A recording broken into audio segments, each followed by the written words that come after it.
ভাই কতদিনের অভিজ্ঞতা আপনার? আমার বড় ভাই তাও ইমরান ভাই আপনি কি নতুন নতুন কিভাবে ইলিশ মাছ নতুন নতুন এর মাধ্যমে দেখানো হচ্ছে আপনারা আসবেন ইলিশ খাবেন কিভাবে ভাজে ইমরান ভাই আপনি কি নতুন নতুন তেল আর একটু লাগবে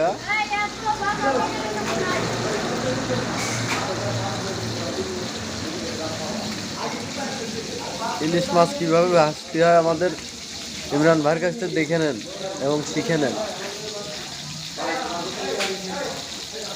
মাছ ভাজি তো সেই হবে ব্রাদার। মামু আজ কাস্টমার লাগাই দিছে মাছ ভাজতে। এত না একটু ভবিষ্যৎ পরে আমরা আসলাম না